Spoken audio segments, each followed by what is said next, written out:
नमस्कार। आज के 21 साल पहले अगर पूर्व प्रधानमंत्री अटल बिहारी वाजपेयी की राय लाल कृष्ण आडवाणी ने मान ली होती तो आज प्रधानमंत्री नरेंद्र मोदी जिस पद पर हैं न जाने उनका क्या होता। आपको लग रहा होगा ये बात मैंने क्यों कही, तो मैं आपको थोड़ा फ्लैशबैक में किस्से कहानियों के माध्यम से बताने की कोशिश करता हूं। दरअसल आज पूर्व प्रधानमंत्री अटल बिहारी वाजपेयी की जन्मतिथि है और इस जन्मतिथि के मौके पर उनसे जुड़े कुछ रोचक किस्से कहानियां लेकर के मैं हाजिर हूं। आमतौर पर जब भी बड़े हस्ती का जन्मदिन या पुण्यतिथि होती है तो मेरी कोशिश होती है कि मैं आपको ऐसे किस्से कहानियां सुनाऊं जो आपके लिए थोड़ा रोचक भी हो और थोड़ा आपको आनंद भी दे। तो बात यह है कि आज के 21 साल पहले 2002 के अप्रैल महीने के दूसरे हफ्ते में गोवा में भारतीय जनता पार्टी की राष्ट्रीय कार्यकारिणी की बैठक होनी थी। उस बैठक से पहले जो गोधरा में हुआ, जो अहमदाबाद में हुआ और जो गुजरात दंगे जिनको कहा जाता है, उसकी वजह से बीजेपी की जो किरकिरी हुई थी, गुजरात सरकार की जो किरकिरी हुई थी, अंतरराष्ट्रीय स्तर पर देश का जो एक धब्बा लगा था उन दंगों की वजह से, उसकी वजह से अटल बिहारी वाजपेयी बहुत चिंतित रहा करते थे, बहुत उदास, बहुत परेशान रहा करते थे।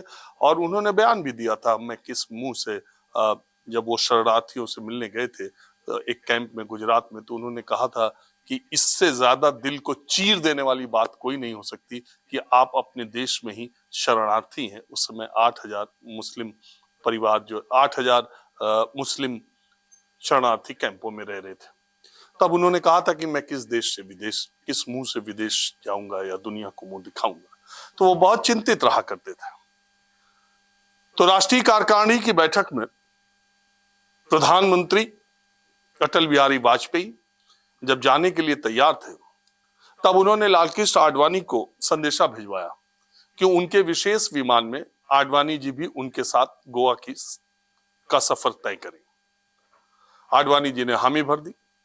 एयरपोर्ट पर जसवंत सिंह और अरुण शौरी जो आईटी मिनिस्टर थे और उस वक्त विदेश मंत्री थे जसवंत सिंह, चार लोग एक विशेष विमान में सवार हुए। चर्चा चल पड़ी, गुजरात की चर्चा होनी ही थी और उस पूरे राष्ट्रीय कार्यकारिणी की बैठक में गुजरात का मुद्दा आने वाला था, छाने वाला था। चर्चा होने लगी। चर्चा के बीच में जसवंत सिंह ने कहा कि अटल जी, आप इस पर क्या सोचते हैं, आपका क्या सोचना है। अटल जी ने बिना देरी किए उन्होंने कहा कि कम से कम उन्हें इस्तीफा ऑफर तो करना चाहिए था। उनका इशारा नरेंद्र मोदी की तरफ था। नरेंद्र मोदी को 1 साल से कुछ ही समय ज्यादा हुआ था जब उत्तर प्रदेश के जब वो गुजरात के मुख्यमंत्री बने थे। आडवाणी जी भी वहां पर थे।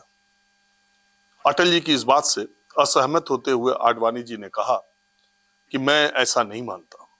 नरेंद्र मोदी ने अपने दायित्वों का निर्वाह किया है और ऐसे समय में उनको हटाया जाना ठीक नहीं रहेगा। उन्होंने कहा कि मैंने अहमदाबाद और गुजरात के बहुत सारे लोगों से बात की है। उनकी सरकार और नरेंद्र मोदी की भूमिका, अभी उनको 1 साल मुख्यमंत्री हुआ, उनकी भूमिका ठीक रही है, इससे गलत संदेश जाएगा। आमतौर पर अटल जी और आडवाणी जी के बारे में आप जानते हैं कि उनका ऐसा पिछले 50 वर्षों में भारत की राजनीति में बिरले ही 2 व्यक्तियों के बीच में ऐसा संबंध रहा हो पूरी दुनिया की राजनीति में जैसा अटल जी और आडवाणी जी का था। आमतौर पर एक दूसरे के मुंह के सामने वो कभी भी विरोध नहीं करते थे, लेकिन उस जहाज में चर्चा इसी बात की होनी थी और गोवा में जहाज लैंड करने वाला था और फैसला होने वाला था कि नरेंद्र मोदी के भविष्य के साथ क्या होगा और अटल आडवाणी और उसी बैठक में फैसला होना था। आडवाणी जी उस समय पार्टी में प्रभावी तौर पर अटल जी से ज्यादा प्रभाव उनका देखा जाता था और आडवाणी कैंप में ज्यादा ताकतवर लोग थे। आडवाणी जी गुजरात से सांसद भी थे, उनका नरेंद्र मोदी से अपना एक लगाव भी था।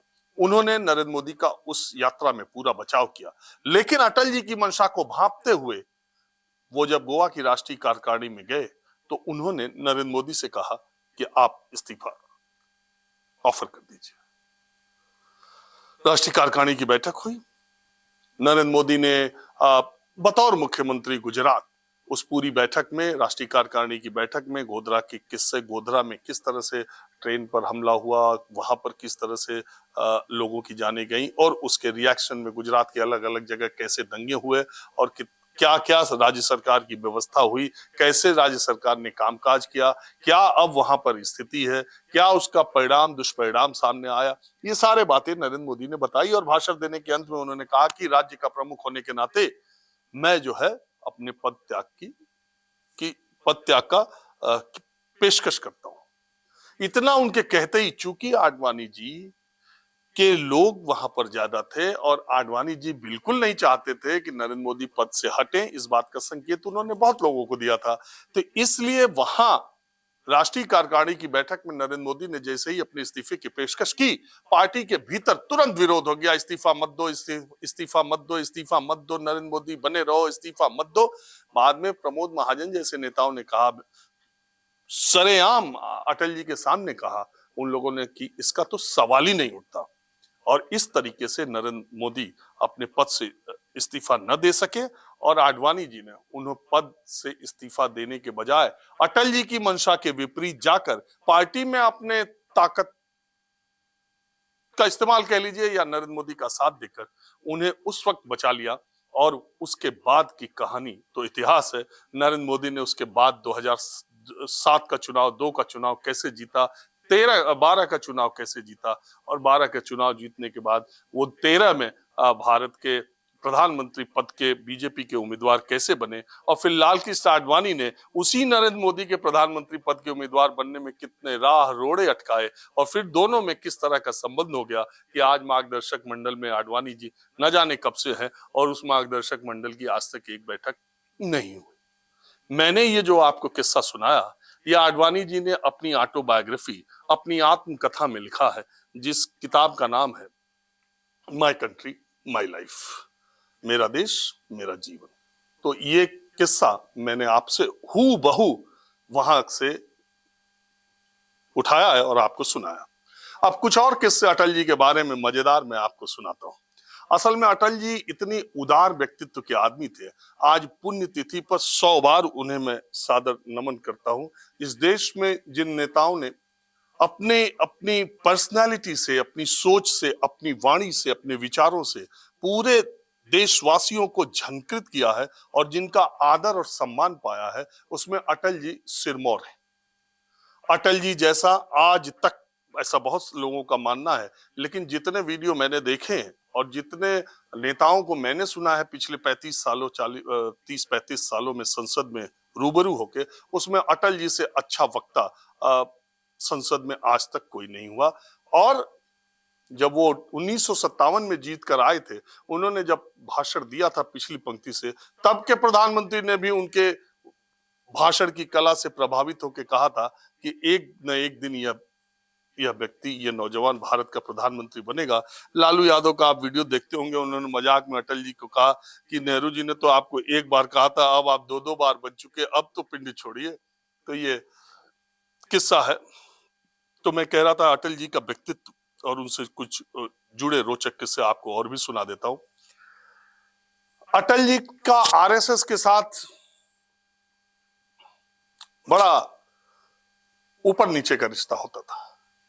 कभी आरएसएस की बातों को मानते थे, कभी उन्होंने आरएसएस को एक बार ये ताकीद भी दी थी कि कई बार हमको सत्ता में बने रहने के लिए राजनीतिक दलों को जमीन की परिस्थितियों के हिसाब से अपनी विचारधारा में भी परिवर्तन करना चाहिए। बहुत बार वो ऐसी सीख देते थे। राम मंदिर मुद्दे पर भी उनका स्टैंड पहले कुछ और था, फिर बाद में कुछ और हुआ। तो आरएसएस से उनका इस तरह का रिश्ता था। आरएसएस की पसंद आडवाणी थे, दुनिया जानती है। और इसके बाद हुआ ये कि 2002 में जब अटल जी अपने प्रधानमंत्रित्व काल का कार्यकाल पूरा करने में 2 साल बाकी थे, 2004 में चुनाव हुआ था। 2002 में मसला आया कि राष्ट्रपति पद का चुनाव होगा तो किसको सर्वसम्मति का राष्ट्रपति पद बनाएगा। पीसी अलेक्जेंडर को लाल कृष्ण आडवाणी चाहते थे, उनका नाम आगे किया।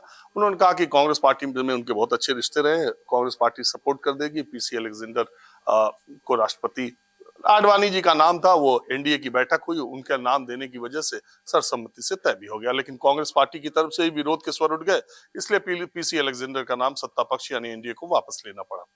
विचार होने लगा कि किसका किससे। फिर एनडीए ने प्रधानमंत्री अटल बिहारी वाजपेयी को अधिकृत कर दिया कि वो जिसको चाहे मुख्य राष्ट्रपति पद का उम्मीदवार घोषित कर सकते हैं। ऐसे में मुलायम सिंह यादव ने एपीजे अब्दुल कलाम का नाम आगे किया था, जिस पर कि सारे लोगों की सहमति बन गई। लेकिन इस बीच एक मजेदार घटना घटी। आरएसएस प्रमुख रज्जू भैया वो दिल्ली के दौरे पर थे। उन्होंने रात आडवाणी जी को फोन किया। आडवाणी जी ने उनसे कहा कि आप सुबह नाश्ते पर हमारे घर आइए। रज्जू भैया उनके घर गए तो रज्जू भैया ने लालकृष्ण आडवाणी से सुबह के नाश्ते पर कहा कि आपसे मिलने से पहले मैं अटल जी से मिल करके आया हूं और मेरी बातचीत का मसला जो है राष्ट्रपति पद का उम्मीदवार का नाम था। आडवाणी जी ने रज्जू भैया से पूछा कि किसके नाम पर आप किसका नाम देना चाहते हैं। उन्होंने कहा मैंने अटल जी से कहा कि अब आप खुद ही राष्ट्रपति बन जाइए। और अटल जी को उनको स्वास्थ्य में भी दिक्कत है, घुटनों में परेशानी है और उनसे ज्यादा राष्ट्रपति पद को सुशोभित करने वाला कोई व्यक्ति नहीं हो।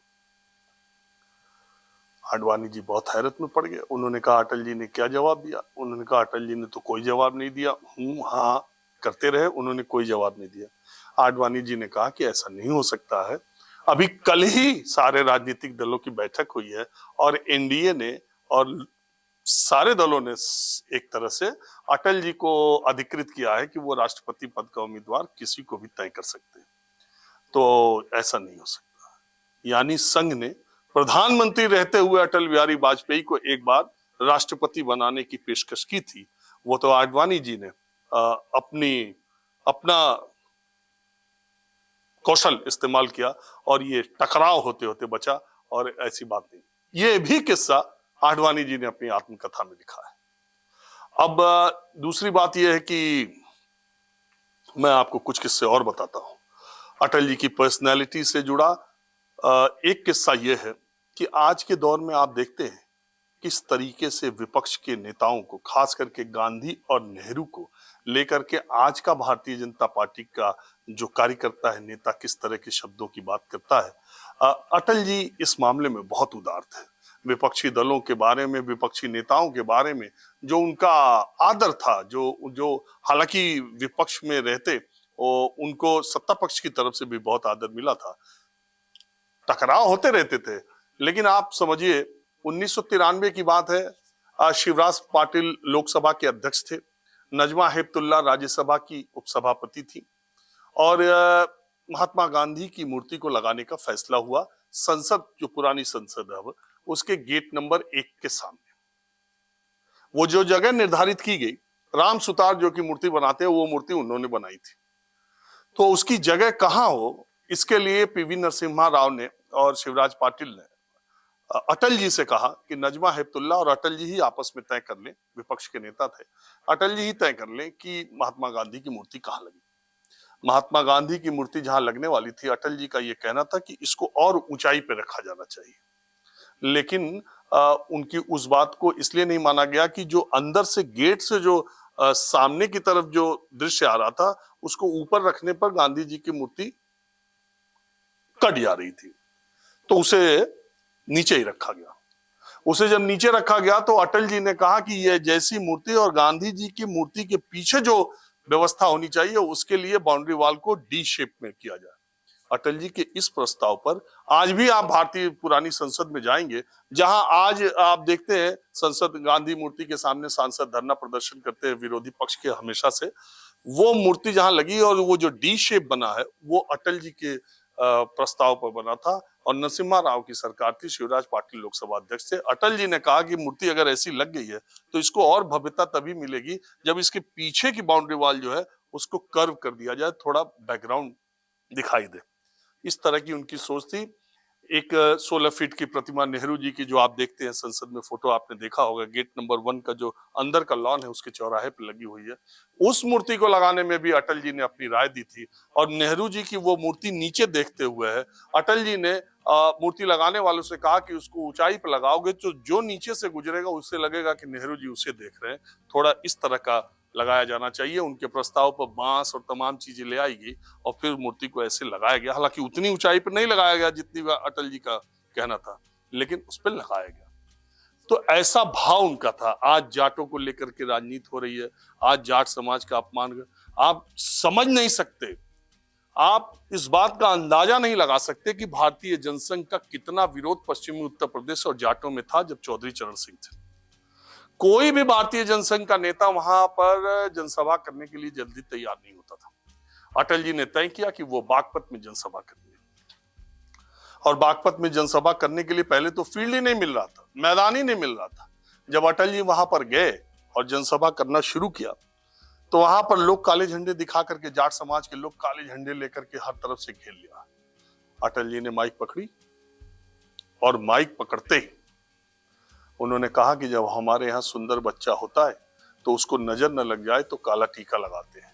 ये काले झंडे भी मेरे लिए काले टीके के बराबर है। जो लोग झंडा लेके आए थे वो झंडा लेके बैठ गए और अटल जी की बातों को सुनने लग गए। 1957 में बलरामपुर से, यूपी के बलरामपुर से लोकसभा चुनाव जीतने के बाद अटल जी जब लोकसभा सांसद के रूप में उनको पहली तनख्वाह मिली थी तो संसद मार्ग पे अपने दोस्त जेपी माथुर के साथ टहलते हुए वो सीपी तक आए। वो इतने ज्यादा खुश थे और इतने खाने खिलाने के शौकीन थे कि माथुर साहब के साथ वो जाकर के डोसा खाए, डोसा खाने के बाद कॉफी पी, कॉफी पीने के बाद जो खादी आश्रम वहां का है वहां जाकर के उन्होंने 2 जोड़ी उनके लिए कपड़े खरीदे। वो हमेशा अपने सहयोगियों के लिए, और आज के दौर के नेताओं की तरह शो ऑफ करने का उनका कभी नेचर नहीं था। एक बार चंदे के तौर पर एक मोटी रकम अटल जी को किसी ने दे दी। उस थैले पर उन्होंने सीधे लखनऊ लिख करके छोड़ दिया कि ये लखनऊ चला जाए, उसको हाथ भी नहीं लगाया और अपने जो लोग उनका काम धाम देखते थे उनको दे दिया। जहां तक अपने पारिवारिक सदस्यों का साथ देने की बात है, बाद के दिनों में रंजन भट्टाचार्य उनके दत्तक पुत्री के जो पति हैं उनको लेकर के अटल जी पे सवाल बहुत उठाए गए।